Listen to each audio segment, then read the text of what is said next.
Hem Hemanam, Hem Phuarnam, Nipianam, Niching Honchanam.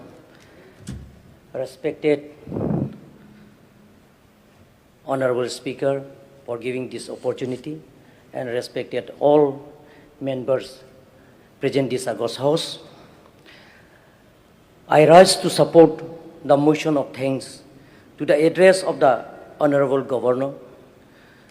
First of all, I am grateful to Honorable Governor that he chooses to begin the address by blessing the newly elected members and acknowledging the all-round achievement of our visionary and great leader, Dr. Himanta Biswa Sharma, the political victory of the BJP under the leadership of Prime Minister Narendra Modi, and the rise of Dr. Himanta Biswa Sharma to these coordinated positions of the Chief Minister have been truly and blessings for the hills people, Karbi Anglong and West Karbi Anglong.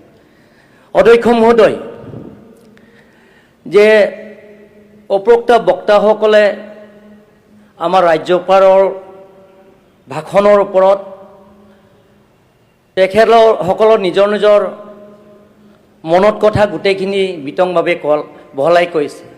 অধ্যক্ষ মহোদয়, মই Karbi Anglong hills হৈ represent কৰিছোঁ, চিক্সিদলীয়া হৈ ময়ো governor যিবিলাকৰ তেখেতৰ ভাষণৰ পৰা মই অন্তৰৰ পৰা মই সমৰ্থন কৰিছোঁ। অধ্যক্ষ মহোদয়, মই বিশেষ নকওঁ, সেই পবিত্ৰ সদনত আমাৰ কাৰ্বি আংলঙৰ বহুত দিনৰ সমস্যা আছে, প্ৰায় 40 বছৰৰ ৰাজনীতিক সমস্যা আছে। সেই সমস্যা সমাধান কৰাৰ স্বাৰ্থত অধ্যক্ষ মহোদয় আপোনাৰ জৰিয়তে সেই সমস্যাবিলাকৰ সমাধান কৰিব পাৰিম। আৰু সেই প্ৰস্তাৱটো অধ্যক্ষ মহোদয়, যে আপুনি যেতিয়া ৰাজ্যিক সভাপতি আছিলে, তেতিয়া বৰ্তমান ৰাজ্যিক সভাপতি দিলীপ শইকীয়া সাধাৰণ সম্পাদক আছিলে। সেই সময় আপুনি PWD গেছ হাউচ আমাক মাতি কাৰ্বি আংলং, ডিমা হাছাও আৰু ৱেষ্ট কাৰ্বি আংলং ডিষ্ট্ৰিক্ট আৰু বোৰ্ড কাউন্সিলত আপুনি মাতি সেইদিনা আমি প্ৰস্তাৱ লৈছে আপোনাৰ নেতৃত্বত, যে কাৰ্বি আংলঙৰ বহুত দিনৰ আন্দোলন কৰি আহিছে, সংগ্ৰাম কৰি আহিছে, অট'নমাছ ষ্টেটৰ সমস্যা, আৰ্টিকল 244A ইমপ্লিমেণ্টেশ্যনৰ সমস্যা, সেই সমাধান কৰাৰ স্বাৰ্থত আপুনি প্ৰস্তাৱ লৈছে যে কেন্দ্ৰ চৰকাৰৰ পঠাব বা অসম ৰাজ্যিক তৰফৰ পৰা আপুনি কোনো আপত্তি নাই বুলি সেই প্ৰস্তাৱটো গ্ৰহণ কৰিছে। অধ্যক্ষ মহোদয়, আজি আপুনি চাওক, কাৰ্বি আংলঙত যদি আপুনি চায় যে অট'নমাছ ষ্টেটৰ আন্দোলনত আপোনালোকে ভুল ভাবিব নালাগে যে autonomous state mean state within the state of Assam, যে অসমৰ আমি বিভাজন নকৰোঁ।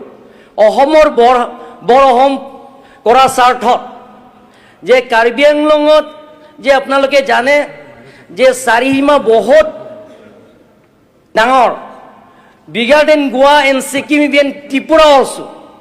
We have total geographical boundary 10,434 square kilometer above, sir. সেইটো as per Constitution of India, Article 244A, সেইটো আমি বিচাৰিছোঁ।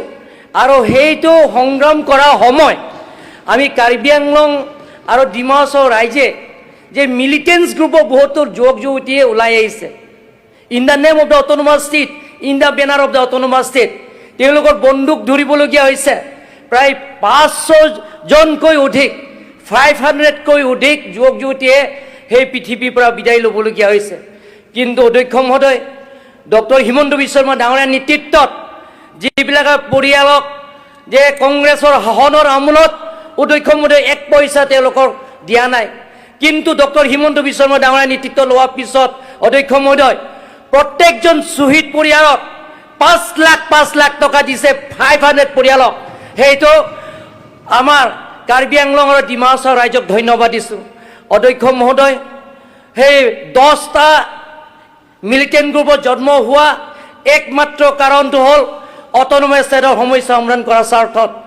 অধ্যক্ষ মহোদয়, কিন্তু জন্ম হৈছে কংগ্ৰেছৰ শাসনৰ আমোলত, কিন্তু কংগ্ৰেছৰ চৰকাৰ দিনত, কিন্তু সেই সমস্যা সমাধান কৰিবৰ কাৰণে কোনো চৰকাৰে চিন্তা কৰা নাই অধ্যক্ষ মহোদয়।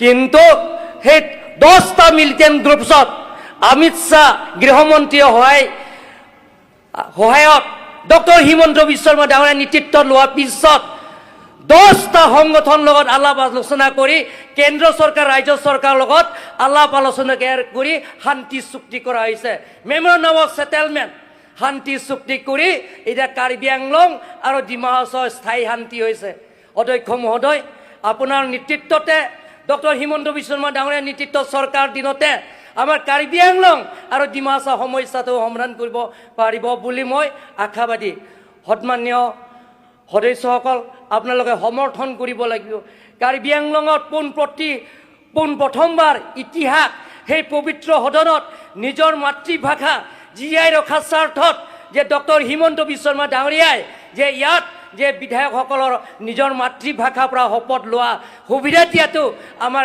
যে জনজাতিসকলৰ কাৰণে এটা ইয়াত সেই পবিত্ৰ সদনত এটা ইতিহাস সন্মানীয় মই বেছি বহলাই নকওঁ অধ্যক্ষ মহোদয় যে আমি অপ্ৰক্তা বক্তা ৰিহন দৈমাৰী যিটো তেখেতে যে যিটো 62 এৰিয়া যিবিলাকৰ সমস্যাবিলাক তেখেতে কৈছে সেই মই সমৰ্থন কৰিছোঁ আৰু সেই গোটেইখিনি সমস্যাবিলাকৰ সমাধান কৰিব বুলি মই আশা দিছোঁ ধন্যবাদ অধ্যক্ষ মহোদয় থেংক ইউ এতিয়া